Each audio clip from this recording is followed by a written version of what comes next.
Salut, nous revoilà, on continue notre série d'apprentissage automatique.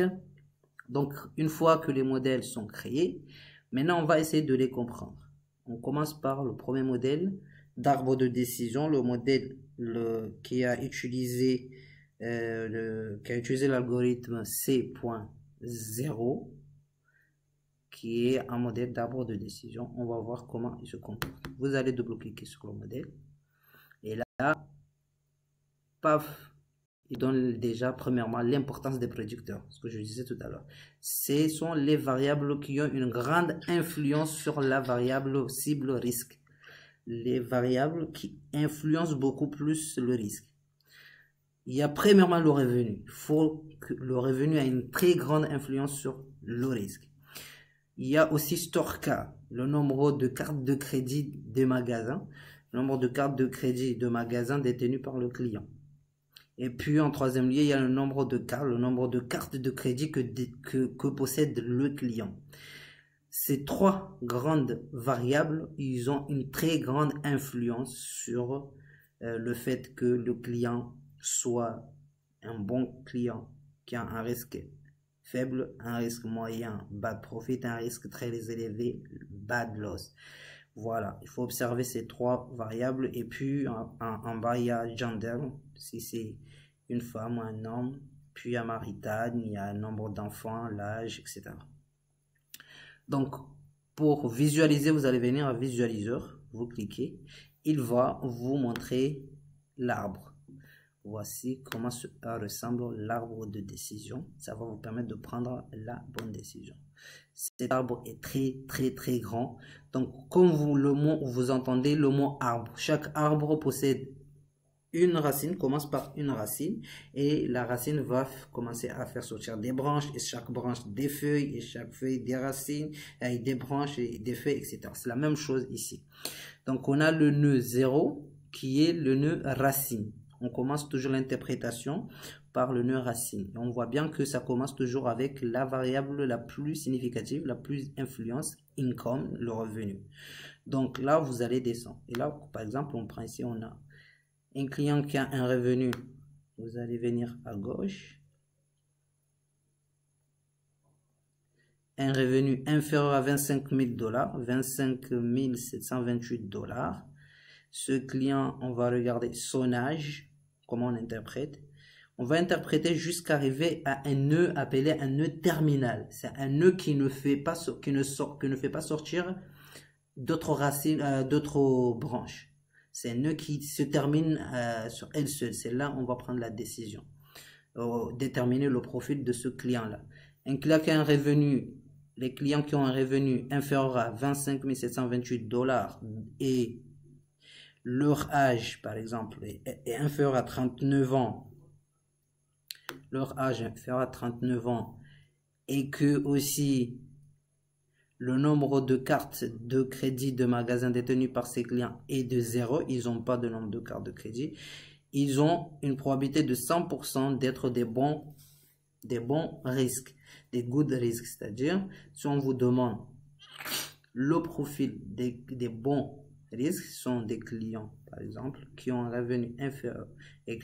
Si un client vient demander un crédit, vous allez prendre les informations, vous regardez son revenu. Si son revenu est inférieur à 25 728 $, vous regardez son âge. Si son âge est inférieur à 39 ans, vous regardez le nombre de crédits détenus, le nombre de cartes de crédit de magasin détenues par le client. S'il n'a pas de carte de crédit de magasin, donc il a une forte probabilité de bien payer son crédit sans souci. Si par contre il a 1, 2 ou 3 cartes de crédit de magasin, il a 88% de chances d'être bad profit, un client mauvais profitable. C'est-à-dire il va avoir quelques soucis de rembourser. C'est logique parce que il a un revenu qui est inférieur, il a déjà 1, 2, 3 cartes de crédit de magasin. Donc là, ça fait déjà beaucoup de crédit. Donc, il peut rembourser son crédit, mais avec quelques petites difficultés. Si par exemple, le client maintenant, il a un revenu, regardez son revenu inférieur à 25 728 $, son âge inférieur à 39 ans, mais que le nombre de crédits de magasins détenus par le client est de nombre de 4. Donc, vous voyez, il est à 68% d'être bad loss, un mauvais client, parce qu'il y a beaucoup de cartes de crédit de magasins. Donc, il fait beaucoup des achats des magasins à crédit. Donc, logiquement, son revenu va être beaucoup épuisé par rapport à ces crédits-là. Donc, il aura du mal, beaucoup de mal à rembourser le crédit. Vous voyez aussi, supérieur à 4, 5 crédits, ça devient encore bad loss. Voilà. Donc, les décisions, vous le prenez sur des nœuds terminaux. On appelle ça des nœuds terminaux, des nœuds qui se finissent à elles-mêmes. C'est comme ça qu'on interprète l'algorithme d'arbre de décision. Maintenant, on passe vers la régression logistique. La régression logistique, ici, qu'est-ce qu'il va faire? Il va vous calculer, par exemple ici, ce sont des équations. Il va vous calculer la probabilité. Il va vous donner une estimation d'une équation sur la probabilité que le client soit bon en risque, un bon risque. Et puis, il va vous calculer la probabilité, ici en bas, qu'un client soit un mauvais profitable. Et puis, bien sûr, puisque c'est une probabilité comprise entre 0 et 1, donc vous avez 3, il va calculer les deux, et le reste, il suffit de faire 100 moins le premier et le deuxième équation, vous trouvez automatiquement le troisième équation. Voilà un peu comment on va faire la régression logistique. Il va vous calculer deux probabilités. Si votre variable cible a 3 modalités, il va vous calculer les deux probabilités de la réalisation des deux événements de la variable cible. Et puis vous allez vous-même, on va dire, vous allez vous-même en déduire la troisième probabilité de la troisième caractéristique de la variable cible. Donc voilà un peu. Et ici, il a pris les variables les plus pertinentes qui influencent beaucoup ces probabilités. C'est le nombre de cartes détenues, le nombre de cartes de crédit de magasin détenues, le nombre d'autres prêts détenus par le client, il y a l'âge, etc. Voilà, et vous, pour bien voir, vous allez venir avancer. Là, vous allez voir vraiment les statistiques. Mais ce qui va nous intéresser le plus, c'est l'estimation des modèles. Là, vous avez l'équation d'estimation des bad profit. Et puis en bas, l'estimation des good profit. Et la probabilité pour les bad loss, on va en déduire par rapport à la réponse des deux probabilités. Donc, si vous avez un nouveau client, il vient, vous voulez utiliser la régression logistique pour savoir s'il va être un mauvais client ou un bon client. Qu'est-ce qu'il faut faire? Vous allez revenir ici. Vous regardez, vous avez la constante, vous écrivez la constante 1,249 plus, c'est comme ici dans le modèle, voilà, vous avez déjà ici, fois l'âge. Vous regardez ce client, il a quel âge? 29 ans. Vous allez faire ça fois 29 ici, plus ça fois le revenu, plus ça fois s'il est divorcé ou pas, etc. etc. Et puis vous mettez. Pour ici, il s'agit de divorcé marital. S'il est divorcé, marié, célibataire, vous allez choisir, vous allez codifier.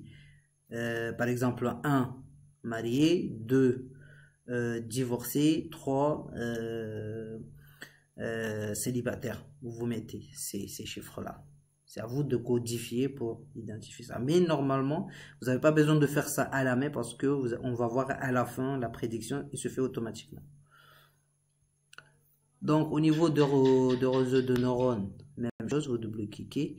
Ici, il va vous montrer un peu la précision du modèle. Est-ce que le modèle est meilleur ou pas? Il est meilleur à 73,4%. C'est tolérable. Puis, vous allez cliquer au deuxième tableau. Il va vous donner l'importance des producteurs. Voilà. Etc. Et là, ici, il va vous donner le modèle de réseau de neurones. Alors, comme vous l'entendez, réseau de neurones, c'est quoi? C'est comme les neurones du cerveau. Une seule variable peut transmettre de l'information avec plusieurs branches. Et vous avez les dendrites et puis les axones qui transmettent l'information vers d'autres neurones, etc., etc. Voilà. Et puis la dernière, c'est CHAID. CHAID qui est un modèle d'arbre de décision aussi. Mais l'algorithme utilisé ici, c'est l'algorithme CHAID, qui est un algorithme qui utilise le test de Key2 pour développer le modèle. C'est un peu la même chose que le premier. Donc, voilà un peu l'explication de modèle. On a déjà nos modèles. Maintenant, l'étape qui va suivre, c'est l'évaluation du modèle. C'est-à-dire, on va essayer d'évaluer tous ces modèles et voir le meilleur d'entre elles.